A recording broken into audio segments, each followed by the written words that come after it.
Update tayo sa low pressure area sa Pacific Ocean na posibleng maging bagyong Wilma. Kausapin natin si Pag-asa Assistant Weather Services Chief Chris Perez. Magandang umaga at welcome sa Balitang Hali. Magandang umaga din po sa kanila, sa lahat po ng ating mga taga-subaybay. Opo, ano na po yung latest sa lokasyon ng binabantayan nating low pressure area? Rafi, sa ngayon ay nasa laban pa ng Philippine Air Responsibility itong binabantayan nating low pressure, no? Kanina alas 8 ng umaga, 1,180 kilometers ang layo silangan ng southeastern Luzon. So, inaasahan natin posibleng ngayong araw pumasok at kapag naging ganap na bagyo nga, ay bibigyan po natin ito ng local name na Wilma.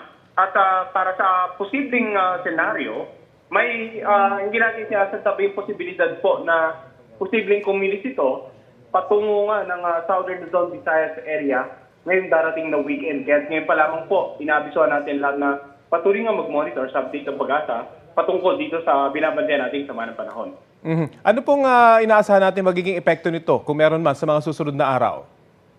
Well, ang unang-una, no, yung posibleng pagkilis dito, halos kanluran at posibleng ang ngayong darating na weekend ay tawirin nito yung ilang bahagi ng Visayas sa Southern Luzon area. Pag nagkaganon, asahan po natin yung mga pag-ulan at pamisa-misang pagbugso ng hangin. Depende pa rin po sa magiging lakas dito bago pa man natin makita or maranasang tumuwi dito sa ating bansa. Kaya yun nga, sa ngayon, inaabisoan na po natin. Southern Luzon, Visayas, ilang bahagi po ng Mindanao, in particular itong Caraga region, dapat maging alerto po. Lalo na ngayong parating na weekend dahil posible po makaranas nga ng pag-ulan, pagbugso ng hangin. At some point, kung talagang magiging malakas ito, masungit na panahon po. Posible po tayo magtaas ng mga wind signal.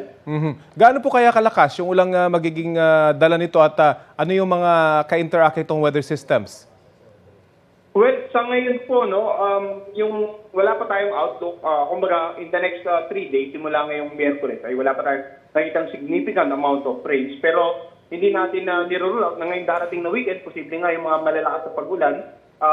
Unang-una dito sa silangang bahagi ng Southern Luzon, Eastern Visayas at ilang bahagi ng Caraga. And then habang pag natuloy senaryo na tatawid dito ng Visayas Southern Luzon area, din nasahan po natin, mas marami pang area sa mga nabagit na rehiyon ang posibleng makaranas ng mga matitinding pag-ulan. At yun din po, pwedeng maging sani ng mga pagbaha, pagguho ng lupa, and yung intensity nitong inaasahan, magdudulot ito ng maalon hanggang sa napakaalong karagatan dito po sa mga nabanggit nating rehiyon. At kahit wala pa, dapat maghanda ng ating mga kababayan sa mga nabanggit na lugar na inyong nasabi. Maraming salamat po. Maraming salamat din po at magandang araw. Si Pag-asa Assistant Weather Services Chief Chris Perez.